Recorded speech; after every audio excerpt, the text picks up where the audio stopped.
So this video goes over two things. The first thing is focus points. The second thing is looking back at your images to see exactly what settings you have the camera set to. So first thing, I'm gonna quick turn on my camera. Focus points. That button is right here. It looks like a grid. Click that. You'll see it's manual selection. Right now, the focus point is directly in the top right corner, but the default setting usually has it right here, so right in the center. This basically means that your focus point is exactly where the camera lens is gonna automatically focus to. So this only applies if your camera is set to automatic focus up here. Remember, that's manual focus, but for the most part, you should have it on automatic. But this allows you to select exactly where you want the focus point to be. So especially using rule of thirds, this is useful of not having the subject directly in the center, but off to the side. So you can see right here, I'm gonna test it. So don't hit set, just let it be, and it'll automatically change the focus point that way. So I wanna take a photo of this water bottle, but instead of centering it, I'm going to have it off to the side. So that focus point is in the top left-hand corner.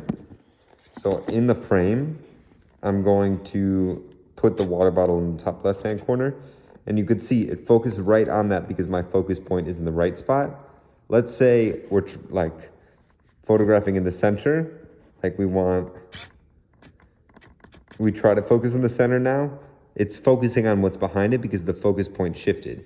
So this really allows you to focus exactly where you want the image to be. And I really recommend photographing in the top left hand corner, the top right hand corner, or the bottom right or the bottom left hand corners, because that uses rule of thirds. That ensures that your subject is rule of thirds, especially when you're using a shallow aperture too.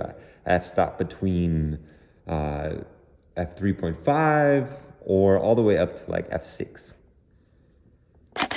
So we can see here, the image looks like this, where focus point is off to the side. It's exactly where the water bottle is, and then it like properly focuses the camera lens directly to the subject, which is the water bottle in this case. Second thing I want to show you is how to look back at settings. So when you have display, usually your camera will look like this when you see all these settings, but we want to go back to a photo. When you see the photo, this information up here tells you the shutter speed. So the shutter speed is 1/25 of a second. This is the aperture, which is an aperture of 5, or f-stop 5, which is a shallow aperture, which is why you can see here, shallow aperture, the only focus is the water bottle. Everything behind it and around it is autofocus. This also is useful. These two buttons kind of zoom in, zoom out of images. So if you want to see the detail of an image from this small screen, you can do that. And you see this little box shows you exactly how zoomed up you are. So you can see the box gets really small and we can still see information on the water bottle. This is a good way to see how much noise is an image too, because you're focusing, basically zooming in on the image. Okay, let's zoom back out using those buttons. To see more information, like this doesn't tell you ISO. Let's look at display. So click display. So that tells you the image size. Hit display again. Now you'll get this full screen of all this information, pretty much the date, the time, how many images on the memory card. So this memory card has 778 images. White balance, that AWB, or that's automatic white balance. Over here is ISO, and it also tells you it's in manual mode. So this just tells you all the information. This will be especially helpful for your family photo project when you're filling out on the slides exactly what settings you had the camera set to, so you can go back to any photo to see what camera settings you had this on. So let's go back to that image. Let's say you don't want to look at the screen anymore and you just want the photo to take up the whole screen.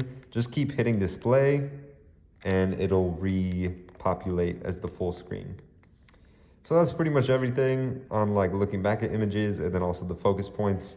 Both of these things will be super helpful through the rest of the year, but also just like with any camera, there are similar, particularly with digital cameras, similar ways to go about looking at your images or using focus points to best focus your camera in automatic focus shooting.